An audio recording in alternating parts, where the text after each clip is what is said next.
Warner Brothers. Bro, they could suck a fat dick. What the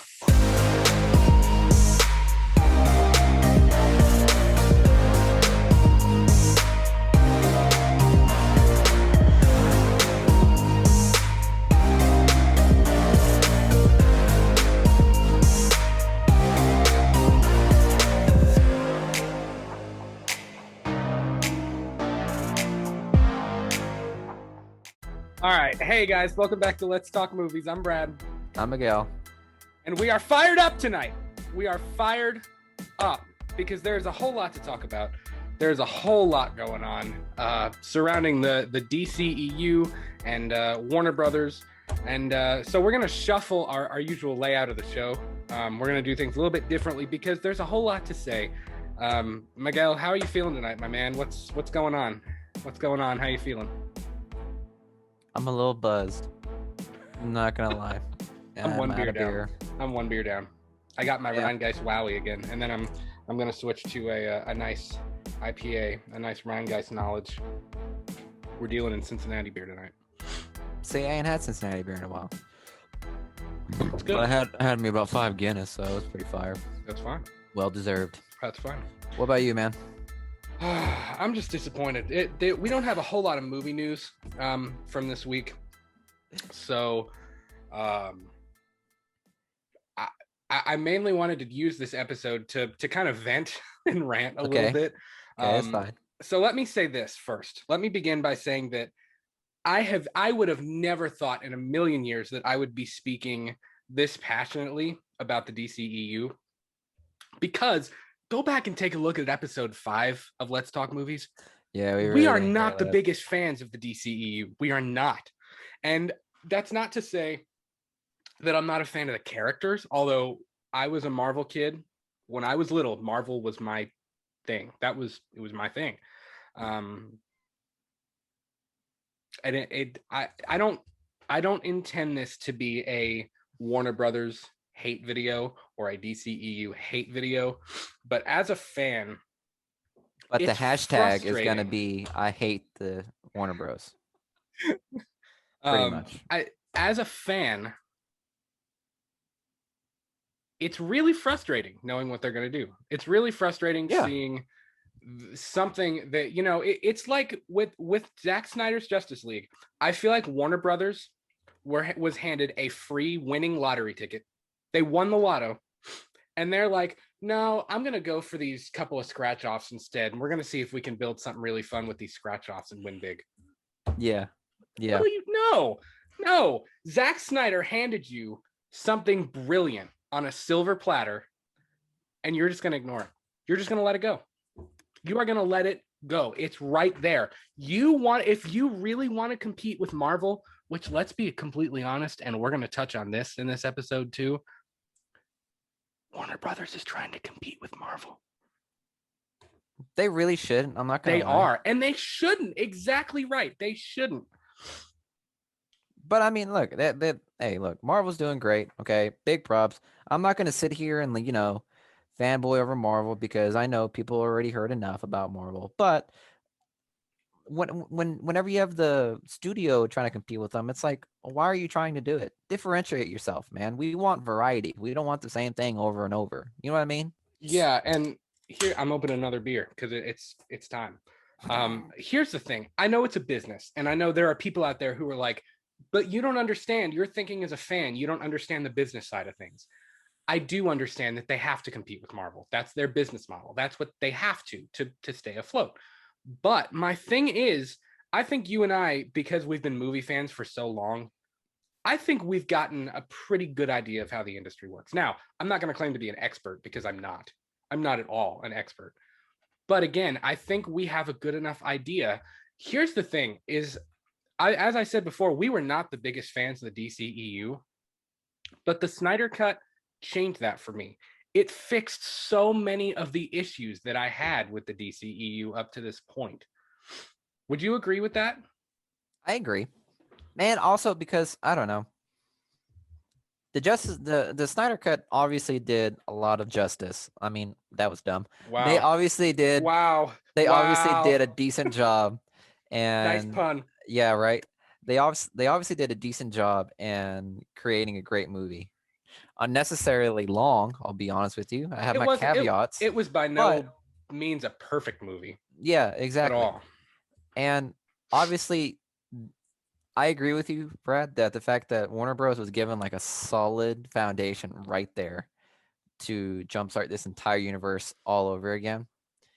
And I think it's not right in DC's head to, and Warner Bros.'s head to say, yeah, that's not canon because that's just Yeah, ridiculous. Because you realize how easy it is to just say, hey, the last three movies are not going to be canon, and we're just going to do this, and then we'll go with the Snyder Cut. We'll yeah. propel off the Snyder Cut, and that's honestly a brilliant idea to me.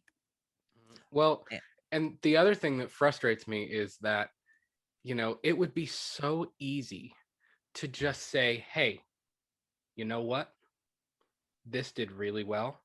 This made us a lot of money. Yes, we have these future product projects moving forward. Um, let's take a look at the DC's release slate. So August of this year is the Suicide Squad, which we just did our trailer reaction to. Go to our YouTube channel and check it out. Shameless plug. Yep. The Flash comes out in November of 2022. Aquaman comes out in December of 2022. Shazam, Fury of the Gods, and tentatively Black Adam, although I don't think we have a concrete release date for that yet, will both come out in 2023. It's not that impressive of a release slate. I'm not going to lie. I know we have Wonder Woman 3 confirmed. We liked Wonder Woman 84. It was okay. It wasn't. I walked out of Wonder Woman 84 saying, you know what? Okay. I mean, it That's not wasn't a good. bad. But it wasn't bad. I enjoyed it. I really did. I enjoyed the movie, but it wasn't breathtaking. You know what I mean? It looked good.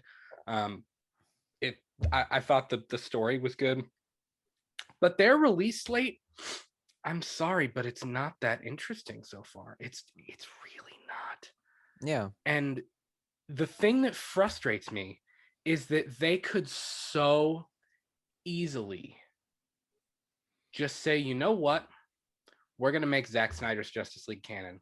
And we are going to move forward with building that same world with Darkseid and the Nightmare sequence and everything that he set up in BVS and in Wonder Woman and in his Justice League film. And you know what? We had to do it for the time. We had to bring Joss Whedon on to finish the movie because of the circumstances with Zack Snyder, and that's fine.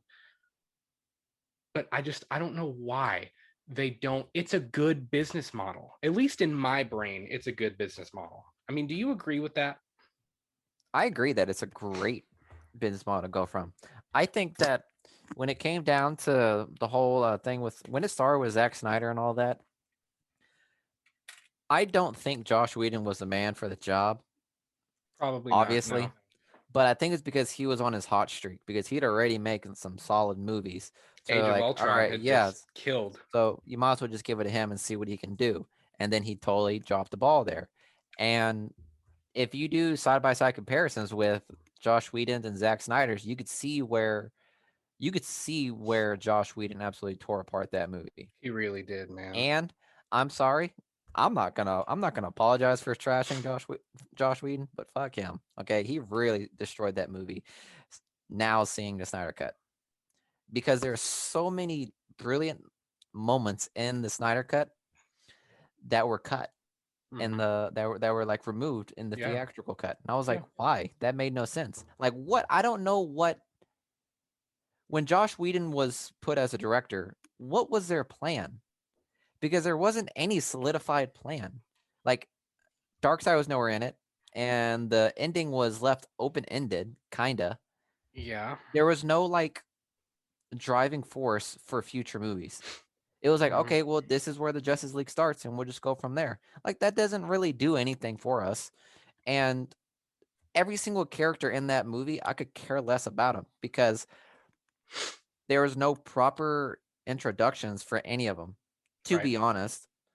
And whenever the Snyder Cut came out, like I fell in love with every single one of them. Mm-hmm. Every single one of them were great. Well, And I'll tell you what, something else that dawned on me the other day as I was thinking about this, and I really want to go back and watch the Justice is Gray version of Zack Snyder's Justice League that just dropped on on HBO Max, because I you know, the length of the film was an issue for me. It was fine and I enjoyed every second of it, but even if the sad circumstances surrounding Zack Snyder would have never happened and he would have released his movie, we wouldn't have gotten a 4 hour movie.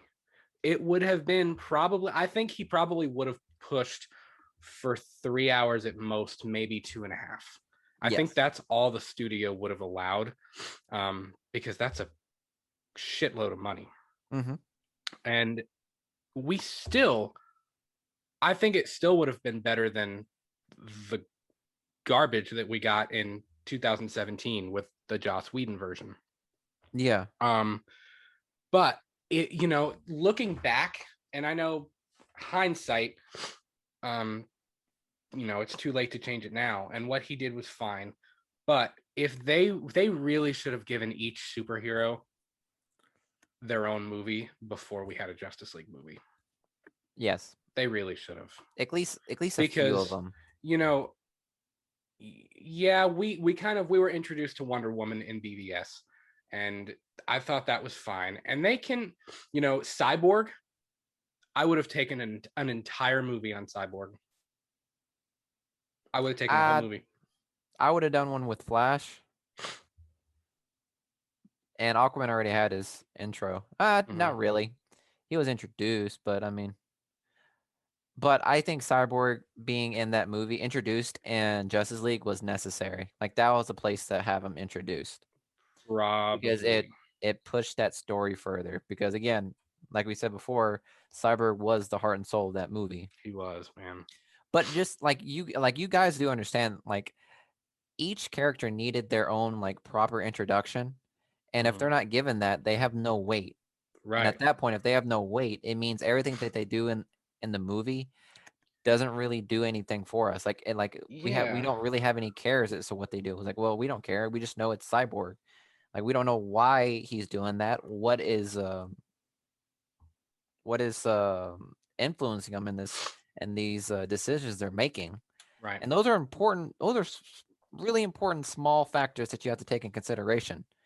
So whenever Zack Snyder's cut came out and we like saw everything that was meant to happen, it made sense, and it made that final climactic scene even more beautiful.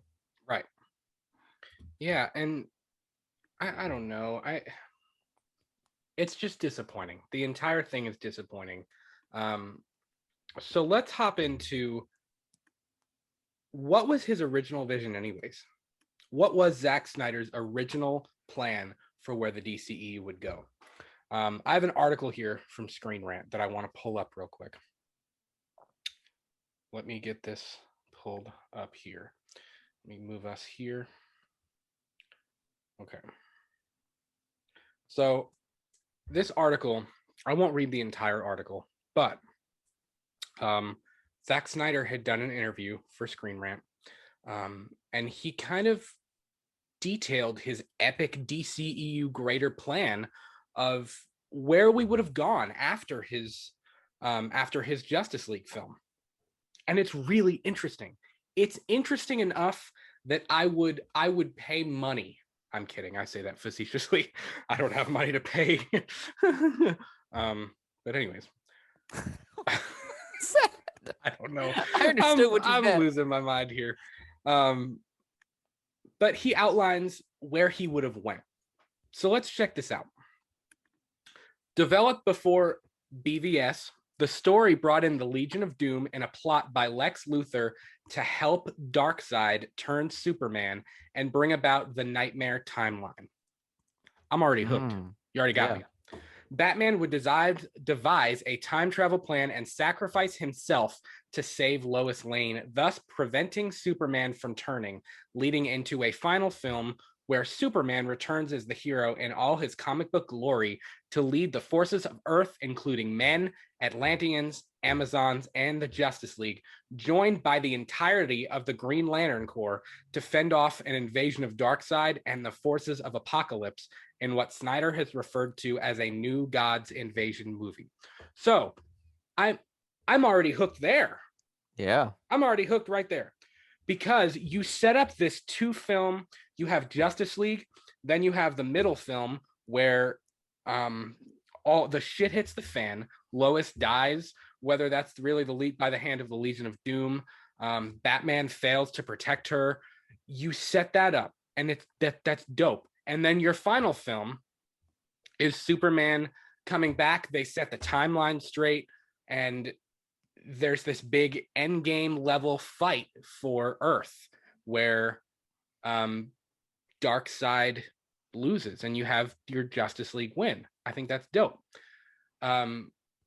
Moving on, it says it may not have been apparent that there was a plan back in 2016, but all of the crazy stuff Snyder was setting up in BVS already had a plan for a long-term payoff, as we're now finally seeing in Zack Snyder's Justice League. In fact, Snyder didn't want to have one plan, or didn't just have one plan, but after seeing a few changes, including the removal of a pivotal Bruce Wayne Lois Lane in that time after Superman's death, Snyder revisited the plan to align with what would happen in any hypothetical, I can't fucking talk, sequels to Zack Snyder's Justice League. And they have the original whiteboards on display. I would love to see his whiteboards of his plans for these movies. I know. I would love to see all the names and shit. If I could only be the fly on the wall, you know what I mean? Yeah. But again, it goes to say that, they had a plan. They had a plan past what we saw. And that unfortunately never got to come to fruition. I will post this article in the comments section so that you can see it. But it's just disappointing because, and there would have been people that said, oh, they're copying Infinity War and Endgame, because it is similar to Infinity War and Endgame. It's the same, but at the same time, it's different because it's darker. If we could have gotten an entire movie about that epilogue nightmare sequence when we saw the Batman and Joker and Amber Heard and the Flash all together with Cyborg, dude. That entire movie, the Snyder Cut, has now became, as of right now, it's just fan service, because it's really a bunch of things that's like probably never going to see the day of light, which is why now we have this what's the hashtag? Restore the SnyderVerse. There it is. Yeah. Now that that's coming out, we'll see how strong the fans are in regards to bringing it back, because obviously you've seen how powerful we are, because at the beginning they said, guys, listen, there's no Snyder Cut, there's never any Snyder Cut, it will never happen, finish, it'll never happen. And then guess what? Do you remember all the naysayers that were like, you stupid idiots, there is no Snyder Cut, they deleted it all, it's all gone. It's not deleted. No. Yeah. And it was there all along. In a vault. And that's how it is in the movie business. Literally, if there's a movie that they don't think is gonna work, they will literally just shove it in a closet and lock it in a vault, and then it never sees the night or day. I bet you there's like hundreds of like unseen movies that we probably would have liked, but Warner Bros. Just didn't want it to see the day. Well, and there is also proof, and we'll get to this in a little bit, because I do want to bring up the other hashtag, which is release the Ayer cut, and that's referring to David Ayer's director cut of Suicide Squad, of the first Suicide Squad film. There is picture evidence. I don't care who the naysayers are. There is picture evidence posted by David Ayer on his Twitter account. Go look it up. That there is an Ayer cut of Suicide Squad from 2016. It exists. It's there. Now, let's rewind a little bit. Let's go back to Zack Snyder's plan. What do you think of the whole Superman being the villain in one of these movies? Because we got to see that a little bit when the Justice League fought him in well, we got to see Batman and Wonder Woman. Well, Batman fight him in BVS. Mm-hmm. We also got to see what happened in that little clip from Justice League when Superman had no idea who the hell he was, and he was confused, and he was fighting them, and he did, all of that stuff. How do you think that would have played out in a film where Superman became the villain because of Batman's failure? Because you got to think, Superman tasked Batman, who Lois Lane was pregnant with their child. That's why when she opens her drawer in the Snyder Cut and there's a pregnancy test in there and she grabs it and goes into the bathroom, she was pregnant with her and Superman's child. And I believe Zack Snyder also confirmed that, and honestly, I think Zack Snyder is telling everyone this because he knows how little of a chance there is that we're ever going to see any of this actually come to fruition. Yeah. He also said that at the end of the final Justice League film, he would have flashed forward 20 years and had Superman and Lois's son becoming the new Batman. That's like pretty that. dope too. Because then there you get into Batman Beyond territory. See, Warner Brothers, do you see what you're missing here? Do you see? I mean, am I wrong? No, not at all. And also, like I think that the idea of an evil Superman is pretty dope because I mean, obviously, I played the Injustice and read the comics of the Injustice storyline, and that's probably one of the greatest Fantastic. DC storylines out there, next to Flashpoint and there's another one I can think of. I can't think of it, but it's Flashpoint and Injustice. Those storylines right there are absolutely baller, and I think that whenever it comes to seeing evil Superman live action, like seeing Henry Cavill's Superman as the evil Superman would be absolutely dope. Yeah. And the storyline that Zack Snyder was just saying right there, I mean, it's pretty similar to how an Injustice storyline would be, except not to the extent. But the storyline, like the foundation of that story, is there, and I think I would love to have seen Exactly. that. And Well, go what? on. I'm sorry. I didn't mean to interrupt you. Oh, okay. I was just gonna say that when it like reading the listening to the story that Zack Snyder had planned, it does kind of follow like an MCU formula, but at the same time, it's different. It's different in its own way.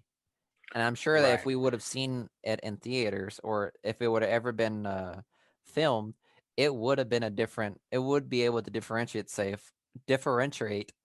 I'm gonna skip over that. It would be able to be different compared Differentiate. to It would be able to be that compared to MCU, and that's what we want. Honest to God, like I'm not here to say Marvel needs to do exactly what no, I'm not here to say DC needs to do exactly what Marvel needs to do. I'm just saying that if they're gonna try to do it, at least be unique in their ways of doing it, because Right. otherwise we're just watching the same shit over and over. Yeah. And And I mean, to see, and I wanted to bring this up too, that Zack Snyder, he has titles for the final two Justice League films. He actually said, let me find it here in my notes. Zack Snyder actually said, I'll go look in my books. I probably wrote down, and I do this for all movies, probably like a page of titles that I tried. He told us to MTV News, but yeah, it probably wasn't going to be Justice League 2 and 3, that I can tell you. So it wouldn't have been Justice League Part 2. It would have been a different title. And the actual writers of the Injustice storyline and who wrote it was either the writers of the Injustice storyline or the writers of the Injustice video game actually tweeted at Zack Snyder when the Snyder Cut dropped and said, if you were to take this storyline, we would actually want you to call it Zack Snyder's Injustice. Could you fucking imagine? Could you I like that. imagine how cool that would be? Yep. I mean, that would be amazing. And that's going back to their business model, Warner Brothers can say all they want. Oh, well, this isn't the direction we want to go. And we'll get into Ann Sarnoff's interview in just a minute because God, It's pretty shitty. it's so crappy. But I don't think that it's a bad business model. I don't think that creating a rounded, in-depth storyline that does differ from Marvel, which again, it's okay. It is okay to not be Marvel. And I feel like that's what I feel like Warner Brothers is looking at this very black and white, where they look at Marvel and they look at what Disney is doing with the MCU and they're like, holy crap, this is really successful. Let's do that. Yep. But if, as a fan and as a moviegoer, Marvel is already knocking it out of the friggin' park, and they have been since 2008. Why would I want to go see a B movie version of what Marvel is doing? Yeah. Just go Why would I see a want to see Marvel something? movie. Like, why Exactly. even care? That's why I think DC belongs in that rated R, um, darker, more atmospheric light, because it is different and it isn't the same as what Marvel's doing. I think that's important. I think that's pretty dope. But again, they're just trying to copy Marvel. They just want to do, they see what's popular with Marvel fans and they're trying to capture that. And I think that's what happened with Suicide Squad, even though it kind of worked for Suicide Squad. But even look at the Whedon cut of Justice League. Do you remember how many like stupid one-liners and stuff there is in there? When That was always something I hated. Yeah, like when Batman is like, I never said I didn't like him. I never said I didn't like him. Or when the Flash falls on Wonder Woman, or when Superman says, "Do you bleed?" That's just a shitty line. Homeboy. The entire purpose of that scene is that Superman doesn't remember anything about who he is. Yep. So why would you make him say something that implies that he remembers who Batman is? Exactly. It It's just fucking pointless. it was so full of pointless dialogue. Um, is there anything you want to add to that before we get into Ann Sarnoff's interview? I mean, no. Other than that, I mean, I hated the snappy one-liners, and like, I'm not Terrible. gonna lie, like the Josh Whedon cut really fucked over a lot of people. Like it, like I'm not gonna say it traumatized, but it really stung for a lot of people. The fact that they don't even want to see the Snyder cut because they think it's just gonna be the same thing. And I literally have to like plead to them, like, listen, everything that you hate. Like I told my friends, I said, listen, n- list everything that you hate about the Whedon cut, and they listed like 4 or 5 things. And then as soon as I heard all 5 things, I said, all right, you're gonna listen to this. Zack Snyder removed all of that, like straight up. He removed every single bit of it, and he made it his own movie. He's like, bullshit. It's no way. It's a different movie. I was like, 100% a different movie. There are some similarities, yes, and there are some like some recycled stuff, but the whole direction that that movie went, night and day, Yeah. and it just it's shameful. I'm not gonna. That's all I can say. It's just shameful that Yeah. they let the Josh Whedon cut come out, and then they decided to let the Snyder cut come out. Which I do have a theory, but we'll talk about that later. Okay. And you know, the other thing is even the music changed. And if you I It watched did. a side-by-side comparison, um of, I think it was this morning. I watched a side-by-side comparison. It wasn't the whole movie, obviously, but it was certain scenes, talking about how the music completely changed the mood. The music combined with, the color grading and the different lighting and how it was lit. Uh, the scene when Aquaman, when he saves the guy on the boat and he drops him in the bar and grabs the bottle of whiskey and he's walking out on the dock and he's chugging it. In the Mm-hmm. Whedon cut, it's this like badass, like, I don't even know what it is. It's ACDC or Metallica or something, you know, metal grunge 90s like kind of thing playing. And it makes him seem like a total badass. Mm-hmm. But in the Snyder cut,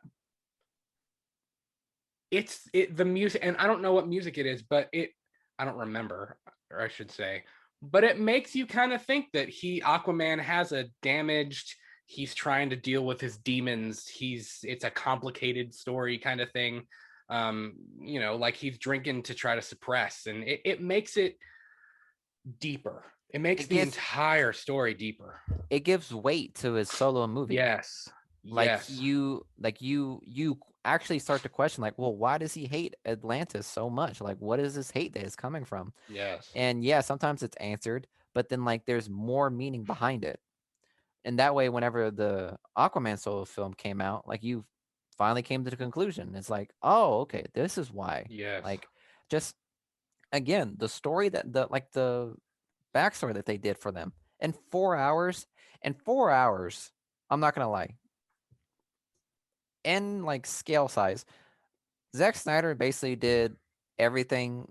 Again, Zack Snyder did everything Marvel did in regards to making a backstory for every single character involved in just one movie, one 4 hour movie.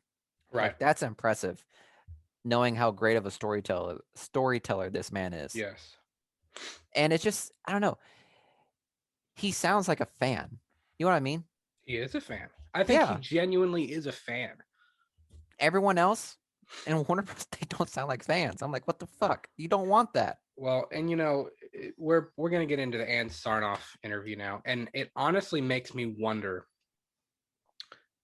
if they did this to appease fans, but also to appease Zack Snyder and to make it look good on them. Like, hey, we're gonna throw him a bone since this happened to him because it kind of makes us look like douchebags if we don't. Yep. Now, I don't know what their beef is with Zack Snyder. I know they have beef with Ray Fisher. Even if they did continue the SnyderVerse, I don't know that they would recast Ray Fisher as Cyborg, which is a real damn shame because he was awesome. And I think he got the shaft. If you look at how he was treated Mm-hmm. and his testimony as to how he was treated on the set, I believe there were racist remarks thrown at him on set. Just a lot of crappy stuff. It was just a really unhealthy it seemed setup. From what I've read, it seemed very toxic when Joss Whedon took over the project. Yes. And Because he wanted to make his own thing. And yeah. they and are again, and they're sitting there like, my guy, like the movie's done. Like I don't know what's going on. I don't know what your big deal is. And he's like, nope. yeah. Here's my dick. We're gonna do it this way. And again, That's I pretty don't much what it want this was. episode to be a I don't want to put Joss Whedon or Warner Brothers or Ann Sarnoff or anybody in the hot seat. That's not No, my fuck him. intention. That's my intention. We have two very No, different fuck things him. going on here. But I don't want that to be, what this episode is. But at the same time, it's like, are you really making a good decision here? Are No, you? no. Let's hop into this Ann Sarnoff interview. Ann Sarnoff is she is the CEO of Warner Brothers Pictures. She is not the CEO of DC Comics. But there was a breakdown. I'll have to find that and I'll post it on our Instagram. But there was a breakdown of the chain of command from Ann Sarnoff to everyone and all their stakeholders in Warner Brothers and DC Pictures, basically everyone that makes the decisions for DC at Warner Brothers. And Ann Sarnoff was interviewed by Variety, and they asked her a couple of different interesting questions. I won't read her full interview. The first question was, why did you decide to release Zack Snyder's Justice League? And here was her response. We wanted to give Zack the opportunity to complete his vision in a 4-hour movie, which is impossible to do in theaters. We're happy that we have HBO Max to let the rope out, as it were, and allow the fans to see all 4 hours of Zack's vision. Okay, I understand what you're saying. You can only, from a business standpoint, you can only show, if you have a 4-hour movie, you can only have a certain number of showings in a day. Yep. So you're not going to make as much money as if it was a 2-hour movie. I get that. Again, her answer was a little short and sweet, and I don't know if I'm reading too far into it. I can't help but feel in the back of my head like Warner Brothers, they were less concerned with the fans and with appeasing Zack Snyder and doing right by him. And I think they were more concerned with, hey, this is going to get us HBO Max cash. And B, it's going to make us look really good because we're doing the right thing. We're doing good by Zack Snyder. We're throwing him a bone. Yep. So what do you get out of her response to that first question? Yeah, I think they were just trying to play. They were trying to do damage control pretty much because I mean the Yes, damage was perfect there. way of putting it. Yeah, Perfect way of they're putting like, it, dude. okay, we gotta give this to Zack Snyder because if we don't, I mean We're we're gonna look like hell. douchebags. Yeah, the universe is gonna be the universe is Yeah. not gonna take off in the way we want it to if we don't give Zack Snyder what he Mhm. wants. And I think that when it came down to the actual drop, they're like, well, okay, guys, well we gave you guys what you want, but now we're gonna go to our vision and we think you guys are gonna like it. Yeah. But it's like it's literally like I don't know. It's like you gave a kid a Hershey's Kiss, and he wants more and more, and he's like, "Nah, you're just getting broccoli because it's gonna make you big and strong." Like, no, no one fucking no, we don't fucking care right now. We just want the Hershey Kiss. Actually, we want the Hershey bar. So, like, I don't know. I want one of They them just friggin' king size yeah Hershey bars that you buy at like friggin' Cracker Barrel. yeah exactly. So it's I don't know. It's literally like it's just shitty that it's just a shitty way. It's a shitty answer to me, in my opinion. I think it was just pre-written. They're like, okay, the job's done. We gave it to Zack Snyder. We just want to let this blow under the rug. And Yeah. again, not going to happen. Well, the second question they asked her were, what are your plans going forward for DC? And here's what she had to say. This is where it gets a little bit for me.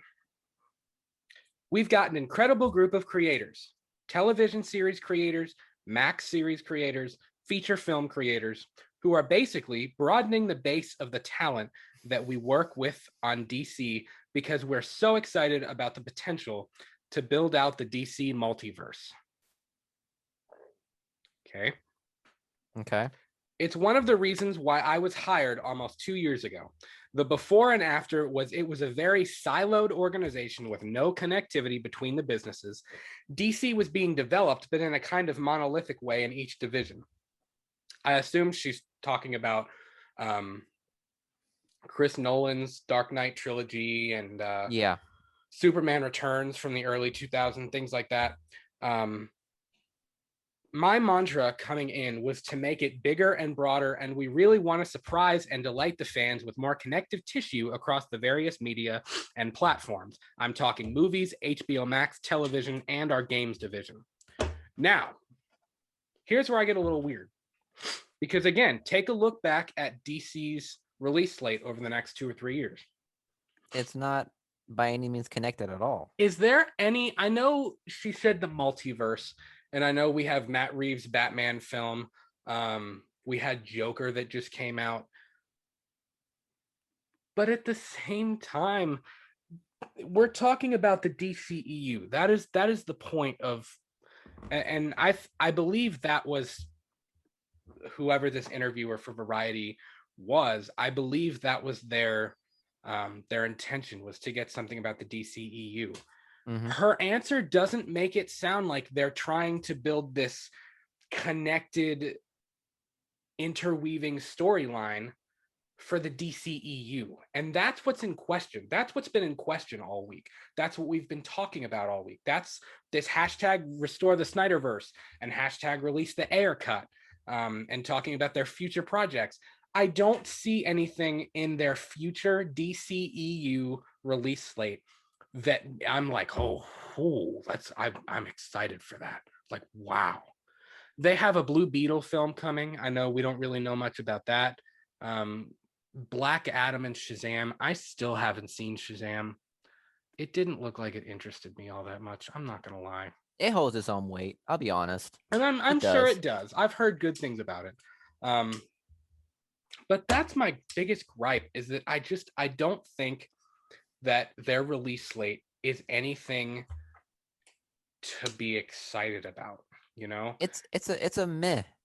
Yeah, it's not Like terrible, but it's not like, oh wow. If they would restore the Snyderverse and if they made Zack's film canon, I feel like it would be like, wow, look at how much we have to look forward to. Like, this is going to go in so many different directions in the multiverse and this and Blue Beetle and Shazam and Black Adam. I mean, there's a lot. mm-hmm. What's your take on that? I think correct me if I'm wrong. I think this might all be planned out. What do you mean? You know what I mean? I feel No, I like don't. this Explain it. is yeah, The hell are you this talking is about? this is my wild theory. Okay, when Zack Snyder, when the Snyder Cut was like trying to be released, and it was like millions of retweets and shit, and they finally gave it to him, and then they're realizing how popular it is, they might start rethinking, but they can't let they can't let the news real know. You know what I mean? Do you think they're gauging right now? Gauging, yeah. I feel I like they mean, might be like, gauging. we'll get to the finale of her interview in just a minute, where they straight up ask her about these hashtags and this movement going on. Um, but I wanted to ask you that. Do you think that Warner Brothers is trying to see like how much money are we making from how much money are we making on HBO Max? How Mhm. much money is the Snyder Cut bringing in? Which I think it's done pretty well. I remember seeing it didn't have as good of an opening weekend as Wonder Woman 1984, but I think other than that, it beat every single other DC project since the Dark Knight trilogy. Yeah, not bad. Yeah, So not yeah, bad. I'm almost certain. Like this has to be like their like major plan. Like I can't think of anything else other than to just absolutely actually piss off every single DC fan out Yeah. there.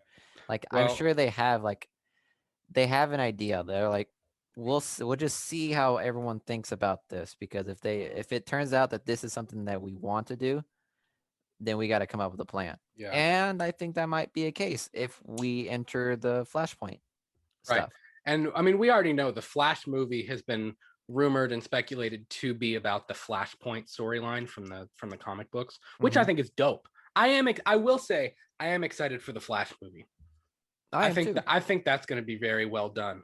Um, Whenever I see the if they casting give list, yeah if they give him the same treatment as in the Snyder cut.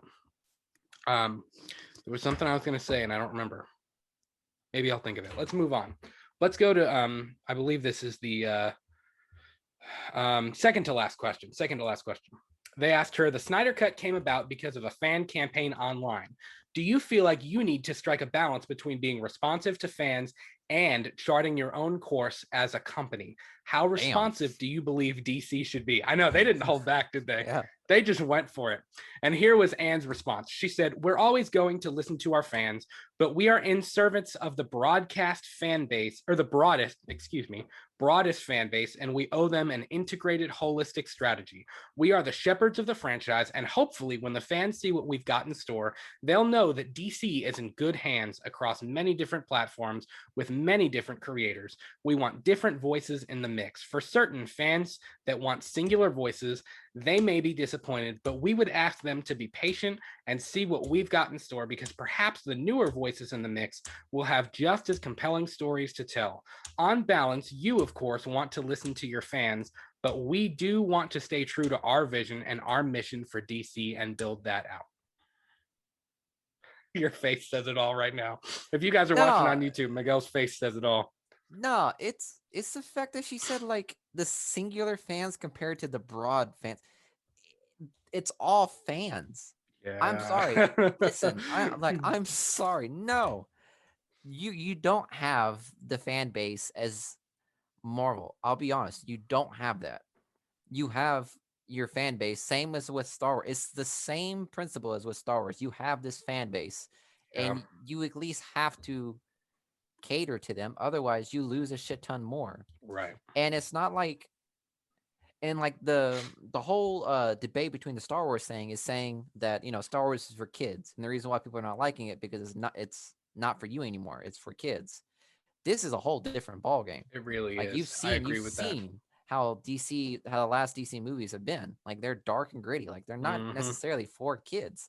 So you have a demographic that you need that that wants to see these movies. And for you to say the singular voices don't matter, it's the broader spectrum of the fans. The singular voices is like combined is the broader scope. Like Yeah, that's them. I would agree with that. Because as you can see, look what the release of Snyder Cut thing that was that started out as a singular thing, but now it's a broadened fan base Are you saying that was a singular voice? No, it wasn't. That was a huge fan base, Yeah. and for her to say that is just absolutely narrow sighted because Well, it's to me it's narrow sighted for her to think like that to a certain yeah. degree Yeah. because or not I guess not narrow sighted but just what's it called? I guess I don't know, gaslighting. I don't fucking know. It's like, hey, we hear you, but no, We hear it's you, not gonna be but like, nah. yeah, like that, like what you're saying right now doesn't matter. It holds no weight. We're gonna And I'm continue doing sure it this. doesn't. If we're being completely honest, it's cool, and it's cool standing up with fans and being like, "This is what we want." I mean, shit. On the movie Twitter last night, I was lighting it up with hashtag release or not release the Snyder Cut, restore the SnyderVerse, and release the Ayer Cut, because they're trying to get those two things really pumping over these next few days. And last night we hit over 1.2 million tweets. We hit that. And I mean, congratulations to the fans for doing that. I saw where they Is that a singular voice? Is that a singular voice? 1 million? That Warner does not Brothers is going to sound. take us down for this, but it's fine. That does not sound like a singular voice, my guy. Just saying. Yeah, and That I was mean, that's just a shitty response. I'm I sorry. gotta give them credit. They have beat the Endgame tweets. They've beat their own release the Snyder Cut tweet from a few years ago.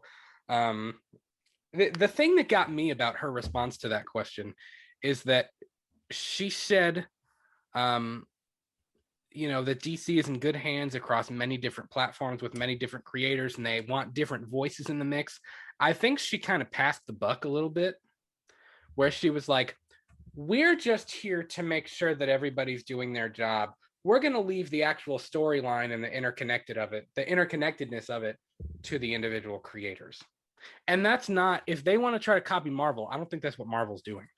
That's not. You have, You literally yes, have Kevin Feige like right. leading the charge. You have And guess Kevin what? Feige and Jon Favreau and Yep. everyone who's been with the MCU since Iron Man. Um, yes, you have Moon Knight and you have all Falcon and the Winter Soldier, WandaVision. You have all of these different writers and different people coming into the mix, and they're still bringing in different people. But you still have Kevin Feige and Jon Favreau and Stan Lee when he was still alive. You still have all of those people being like, "Hey, this is the direction we're going. You can do whatever you want with your story, but you still have to make it fit in our bubble and where we're pushing the greater story ahead."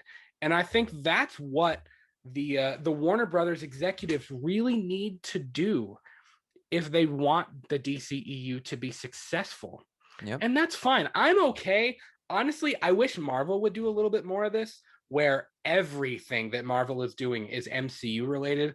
I'm okay with doing, the Matt Reeves Batman film and still having the DCEU, or having Joker and still having the DCEU. I'm okay with that. I really am. Um, but yeah, it, they say that they have vision and they say that they have somewhere that they want it to go, but Well, then let's hear it. the films on that release slate just uh, it just doesn't seem cohesive to me. It doesn't seem, I didn't see Shazam. Did Shazam really tie into the greater Nothing. DCEU at all? It literally just it's tying to like a That's what I sequel mean. for Black Adam. That's literally That's it. what I mean. That is exactly what I mean, man. It's Like like, if you think you're in good hands and you have a plan, at least hint something with us. Don't just say, "Hey, we're in good hands." Like hint something with us, man. Like give us a taste, like something that says, "Okay, well maybe the Snyder cut can just be the Snyder cut." You know what I mean? Like please let us know. Like for God's sakes. Otherwise, we're just stuck with this. Like we're stuck with this lost gem that needs to be planted. Instead, there's like, no, no, no, we're good. But don't worry, we're in good hands. It's we're like it's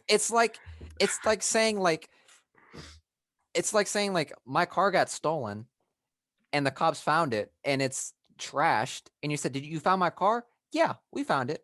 It's in good hands." Like, no, the fuck, it's not. we're It's gonna lose trashed. we're gonna lose followers over this shit. It's I like don't care. it's like fucking Donald Trump And when he was at the end of his term, and he was like, "We have the greatest healthcare plan. It's great. It's ready to go. It's great." Then where is it, buddy? Where is it? Yeah. It's in development, but it's great. It's in good hands. Then where is it? Where is your greater plan, man? Where is it? Show it to us. Show it to me. And I'm not saying, oh, it's such a mess. I'm not saying that I have to see their entire release slate over the next 8 years. I don't care. But it would be nice to know that you really have a set plan moving forward. This beer's starting to kick in. Could you tell? It sounds like it, yeah. It would be nice to know that it really is in good hands, but your track record is telling me that it's not in the best of hands. Yeah.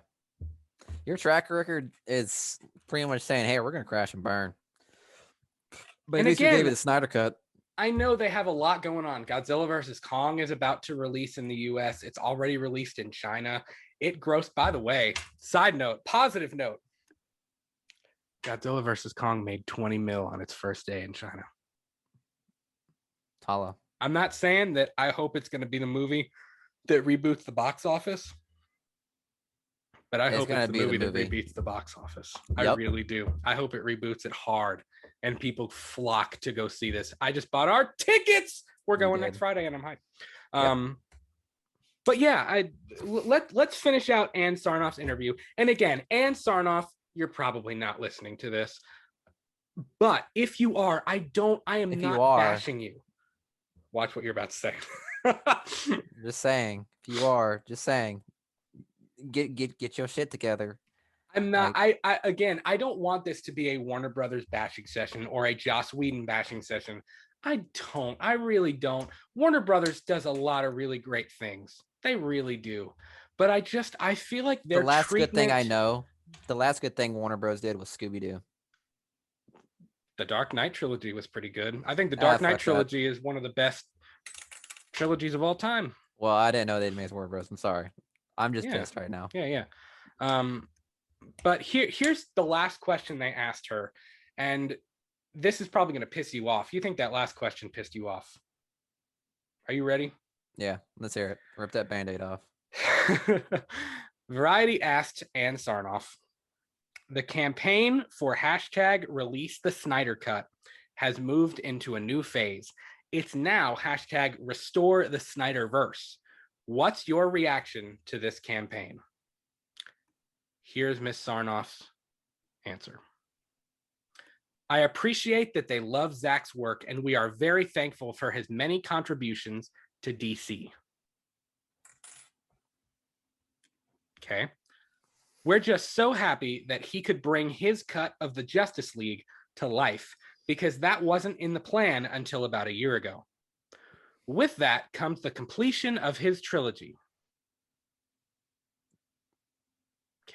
Okay. Not according to Zack Snyder. Yeah. But whatever. We're very happy we've done this, but we're very excited about the plans we have for the multi-dimensional DC characters that are being developed right now. That was her answer.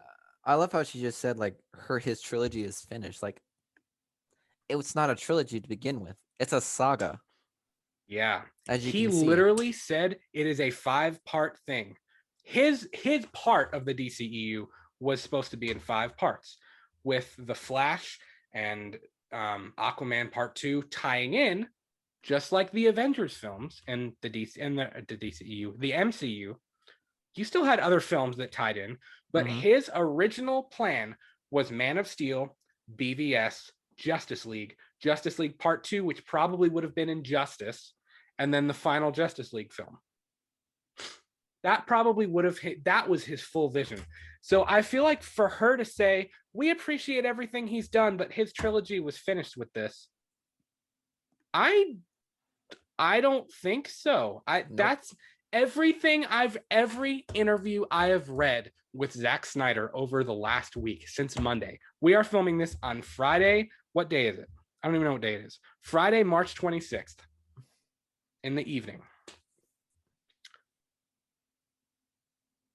everything I've read all week has been that Zack Snyder is like, no, there's more. There's more. But he also said that he is not going to go to Warner Brothers and ask.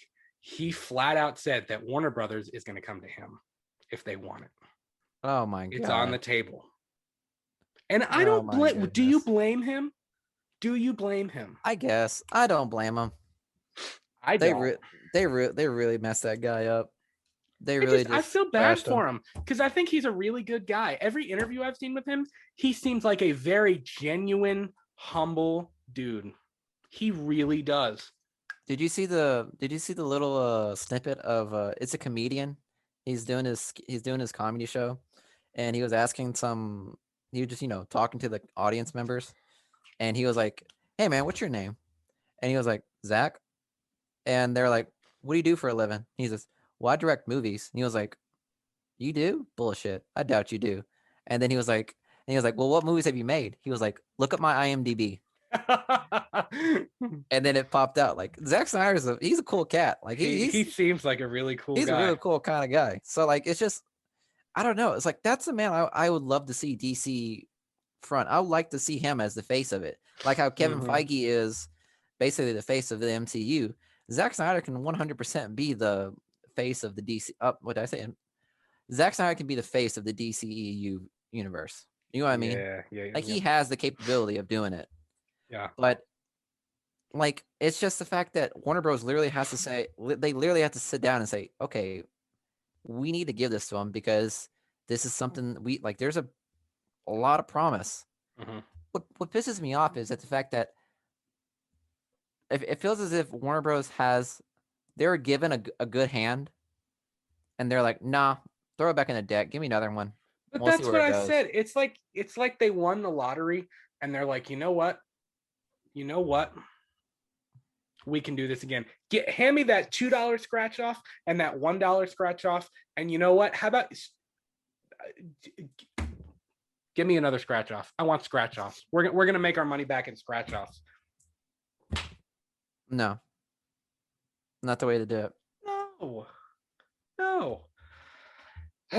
So much, man. So much. Um, before we wrap up here, I I want to bring up a couple of the other films that are in question right now. Let's talk about The Flash.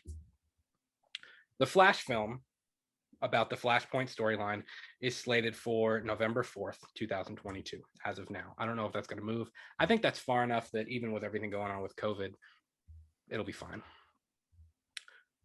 It's been confirmed that Ben Affleck will return or is supposed to return in the Flashpoint movie. The director, Andy Muschietti, here's what he had to say about Batfleck being in here or in the Flash film. He's a very substantial part of the emotional impact of the movie. The interaction between Barry and Affleck's Wayne will bring an emotional level that we haven't seen before. It's Barry's movie, it's Barry's story, but their characters are more closer related than we think. They both lost their mothers to murder, and that's one of the emotional vessels of the movie. That's where the Affleck Batman kicks in. I'm glad to be collaborating with someone who has been on both sides of the camera too. He understands. I think that's cool.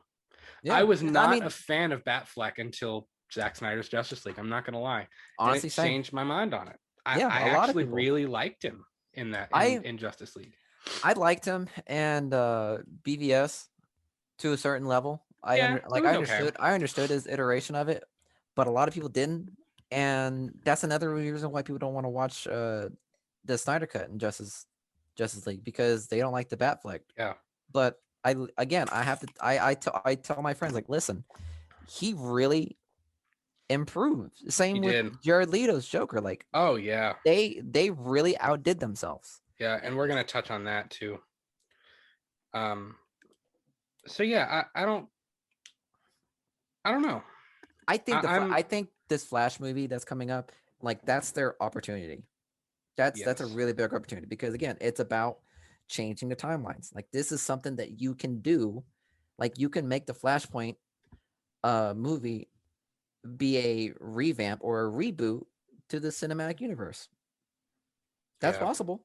It's possible, 100%. But I mean, again, the the cards are on the table, and it's up to Warner Bros. To see what they can do. Yeah. Um, I really did. Yeah. If you're on the fence about Batfleck, and if you're on the fence about watching Zack Snyder's Justice League because of that, or if that's one of the reasons, you're gonna like it. It's different. Part of the thing that bothered me was Justice League, because Batman acted like this big badass, and he was like, "Oh, I'm like," he was dark and gritty, and then he would be like, I liked him. I never said I didn't like him," and it was just like, Yeah, what? yeah. I think That's that's the not reason why Batman. people. That's the reason why people didn't like this Batman, because it was just two different versions. You know what I Yes. mean? Mm-hmm. And also, I can see why people didn't like Batfleck, because his obviously his stance and ideology differs from the comics, which is Yeah. understandable. Also, because that they decided to do an older version of Batman, which wasn't it. Mm, That's not a good. That wasn't a good move for Zack Snyder, I would probably say. not. No, no, no, no. But he kind of did like he rectified it with the Zack Snyder cut, because Right. it made him seem more younger, so to speak.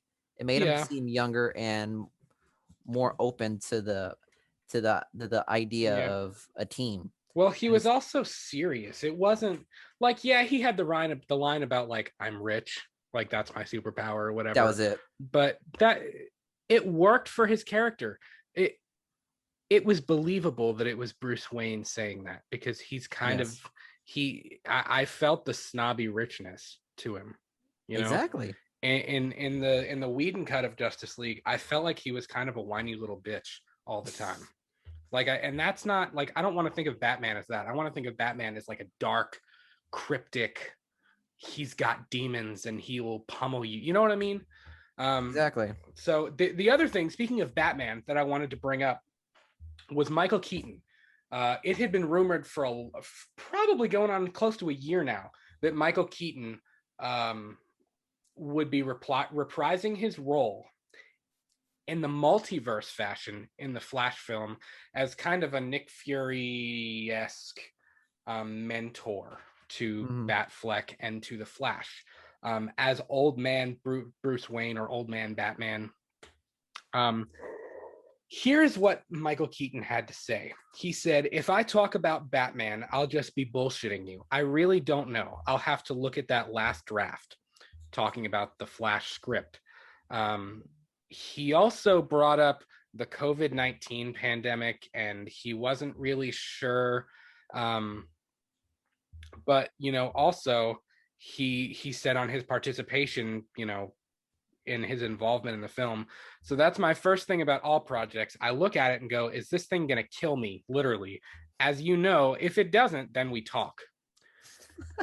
I love Mike Clayton. Is it just me, or does he sound super unsure? He sounds unsure as hell, and I think it's probably because of COVID. I'll agree Yeah, with that. and a lot of the interview, and when people have pressed him about being in the DCEU, he's like, I don't know, COVID. Like, I mean, it's he kind of legitimate. turned, which, like you were gonna It's say, a yeah, legitimate excuse. yes, COVID is a legitimate excuse, but he's also been like, I gotta look at the script. I don't know. I gotta see. I don't know. I don't know. I got Spider-Man 3 coming up. I don't know. I don't know. I Oh don't know. yeah, he is in It's Spider-Man just 3. I like forgot. Holy like shit. he seems real unsure, and real kind of bouncing off the walls. Um, so yeah, I would like to see him return. I don't know if we'll see him in the bat suit. I mean, if he's 65, and I doubt he's going to be in the Batman suit. Yeah, he'll just be the what's It it would called? just be Bruce Wayne, yeah. Yeah. But it'd be kind of fun to see. Last thing I want to bring up before we wrap up here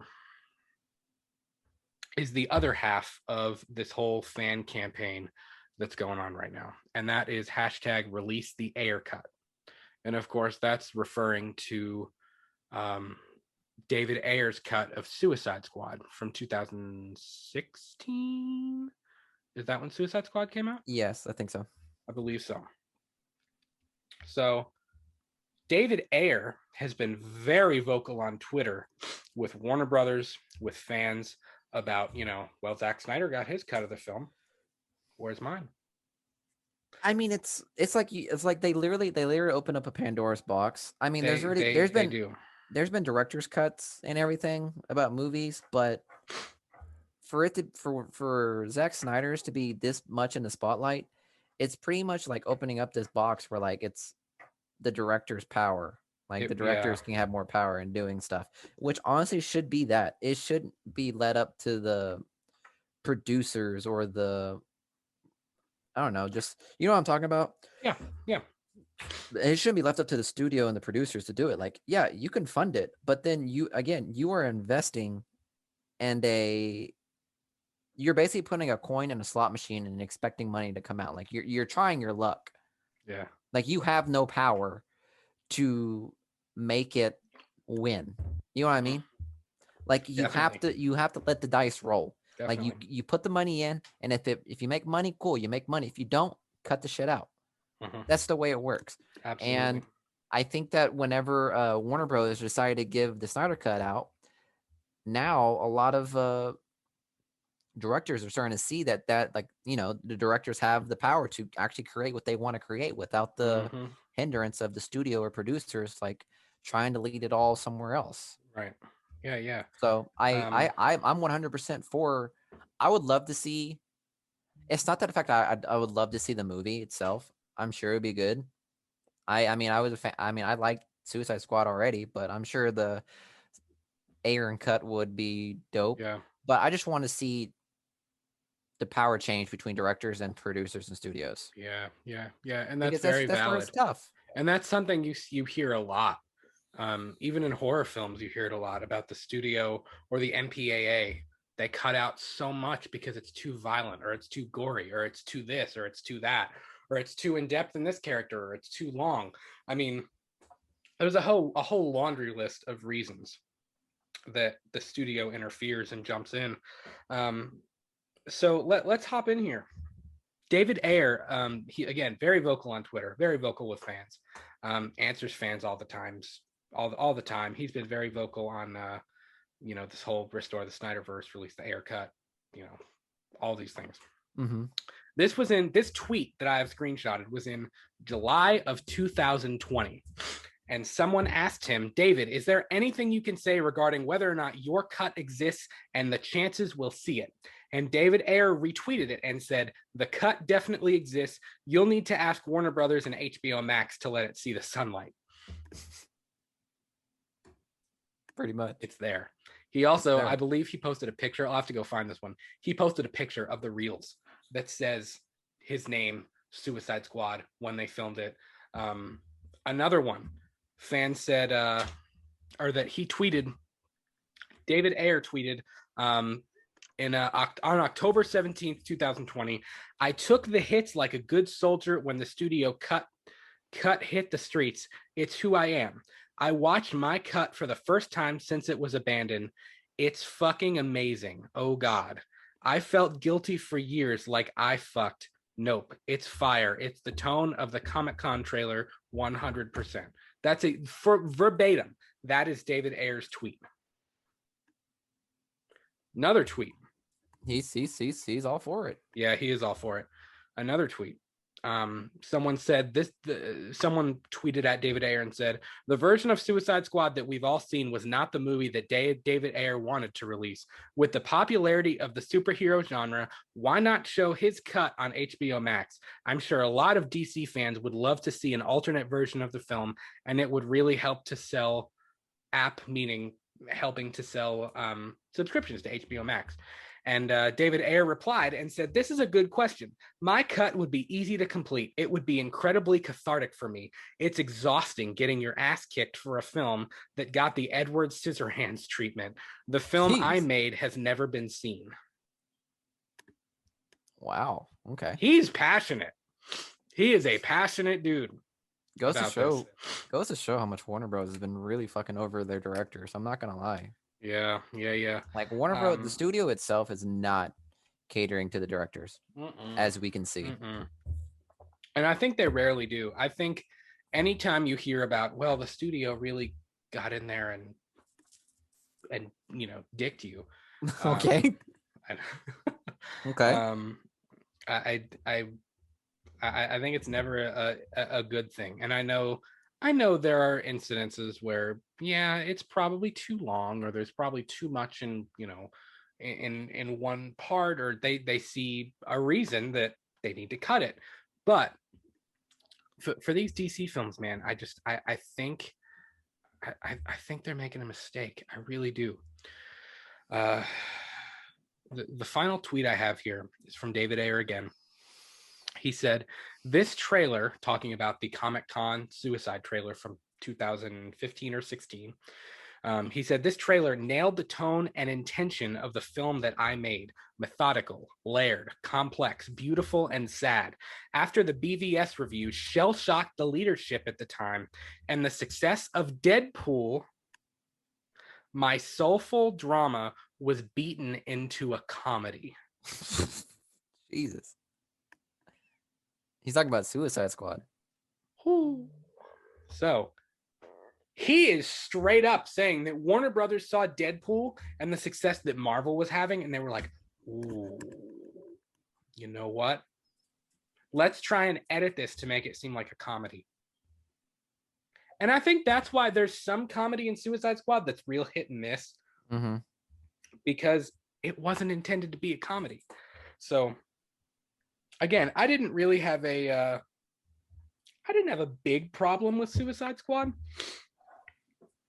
because again, like you said earlier, I think it's the villains. So I mean, like, obviously there's going to be some kooky natures to it. Yeah, it's okay but to have. And when you get into Harley Quinn and all that stuff, you can have kooky stuff in there. Yeah, but also, like, you got to understand what the Suicide Squad is. Like, it's a bunch of like villains being forced against their will to do stuff for the government. Like, that's a, like, just that right there is a pretty dark theme, if that makes sense. Yeah. Like, you can't have too much comedic elements, which then again, like, you see how James Gunn's Suicide Squad is. I mean, it's gonna be a different movie. Like, I feel like a different movie. I feel what's gonna be hilarious is that if that cut comes out, like the Suicide Squad, the theatrical cut, the director's cut, and then this Suicide Squad, they're gonna be 3 completely different movies. Do you realize that? Well, yeah. It's gonna be absolutely wild, and it's gonna go to show again the way these studios have been treating these directors. Like, I 100% affirm myself that Warner Bros. Studios is literally like shafting all of their directors. Now, probably not all of them, but just a good number of them. Right. And I think that's a topic that needs to be discussed. If studios are hurting or helping the directors, products, because every single director holds every single movie near and dear to their heart, because it's basically like their child that they've created. And to have a studio come in and say, nope, cutting all of it because we think this path is better. Like, that's pretty shitty to do to a director. It is. It definitely is. That's a conversation to have. Yeah. I think if they do release the Ayer cut, I don't think, and that is in the, I will post Ann Sarnoff's full interview with Variety, because I believe she was asked about that later in the interview, and she was like, no, like, that's not happening. Like, there's no way that they will release the Ayer cut of Suicide Squad. Like, basically, like, don't even ask. Which of course, so it's now gonna happen. Obviously, release the Ayer cut is trending too, because that's what the fans are doing.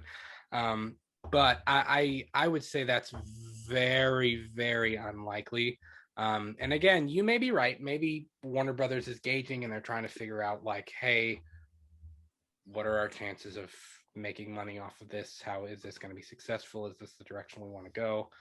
Because again, she did say that they have a plan in mind, and they have something in mind for the future of the DCEU.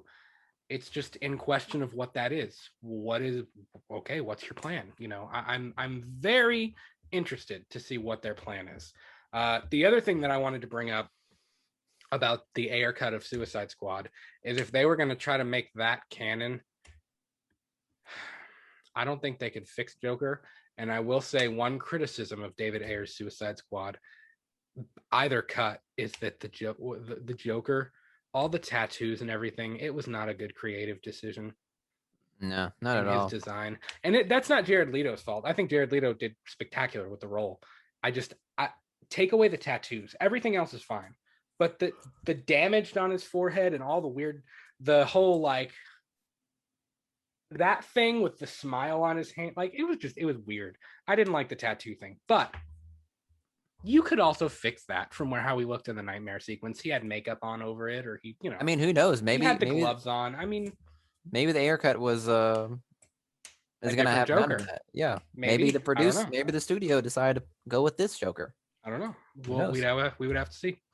But guys, that is going to do it for episode 15 of Let's Talk Movies. We want to thank you so much for listening to our rant tonight. Again, we don't hate Warner Brothers. We don't hate Ann Sarnoff. We don't hate Joss Whedon. I loved Age of Ultron, but I think they need to start making some real important decisions as we move forward in the greater DCEU. So that leads us into our question for the day. Let us know, what do you think the future of the DCEU is? Where do you think they should go moving forward? Should we restore the SnyderVerse? Should we let Warner Brothers and DC continue their plans with Black Adam? You're nodding your head, and Shazam and everything that they have lined up over the next couple of years. Please let us know. Tweet at us at We Talk the Movies. Let us know your thoughts. If you're watching on YouTube, please leave us a like and comment. Let us know, what do you think? We would love to hear from you. You can find us on Twitter and Instagram at We Talk the Movies. We post a ton of new content there. We hope that you all have a fantastic week, and we will see you next week for episode 16, where we are talking Godzilla versus Kong. We have got our tickets, and we are going on Friday, and we are hype. We are ready. It's a date. It's a date. It's 100%. a date. It is a date. It's a date. So, with that being said, hope everything is good in your world. We'll talk to y'all soon. Peace out, brothers, sisters. Bye. Okay.